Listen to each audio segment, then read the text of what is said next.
فرمان مصطفیٰ صلی اللہ تعالی علیہ وآلہ وسلم ہے، جب تم مرسلین علیہم الصلاۃ والسلام پر درود پڑھو تو مجھ پر بھی پڑھو، بے شک میں تمام جہانوں کے رب کا رسول ہوں۔ صلو علی الحبیب صلی اللہ تعالی علی محمد صلی اللہ علیہ وآلہ وسلم۔ شہر بخارا میں ایک مجوسی یعنی آتش پرست رہتا تھا۔ ایک مرتبہ رمضان شریف میں وہ اپنے بیٹے کے ساتھ مسلمانوں کے بازار سے گزر رہا تھا۔ اس کے بیٹے نے کوئی چیز اعلانیہ طور پر کھانی شروع کر دی۔ مجوسی نے جب یہ دیکھا تو اپنے بیٹے کو ایک تماچا رسید کر دیا اور خوب ڈانٹ کر کہا، تجھے رمضان المبارک کے مہینے میں مسلمانوں کے بازار میں کھاتے ہوئے شرم نہیں آتی؟ لڑکے نے جواب دیا، ابا جان آپ بھی تو رمضان شریف میں کھاتے ہیں۔ والد نے کہا، ٹھیک ہے میں بھی کھاتا ہوں، مگر چھپ کر اپنے گھر میں کھاتا ہوں، مسلمانوں کے سامنے نہیں کھاتا اور اس ماہ مبارک کی بے حرمتی نہیں کرتا۔ کچھ عرصے کے بعد اس شخص کا انتقال ہو گیا۔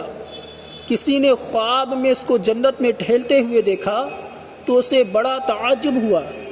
پوچھا، تو تو مجوسی تھا، جنت میں کیسے آ گیا؟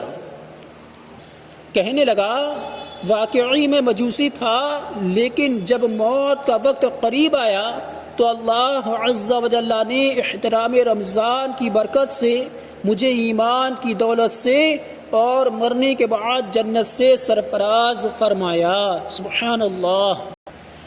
میٹھے میٹھے اسلامی بھائیوں، دیکھا آپ نے ماہ رمضان کی تعظیم کے سبب ایک آتش پرست کی اللہ عز و جل نے نہ صرف دولت ایمان سے مالا مال کر دیا بلکہ اس کو جنت کی لازوال نعمتوں سے بھی نواز دیا۔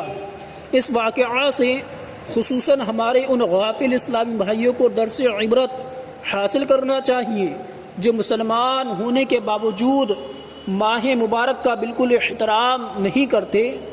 اول تو وہ روزہ نہیں رکھتے، پھر چوری اور سینہ زوری یوں کہ لوگوں کے سامنے ہی سگریٹ کے کش لگاتے بلکہ پان بھی چباتے ہیں، حتیٰ کہ بعض تو اتنے بے باک و بے مروت ہوتے ہیں کہ سر عام پانی پیتے بلکہ کھانا کھاتے بھی نہیں شرماتے۔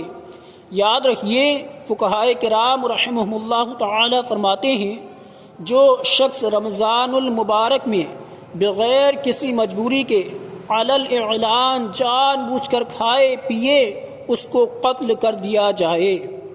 صلو علی الحبیب صلی اللہ تعالی علی محمد صلی اللہ علیہ وآلہ وسلم۔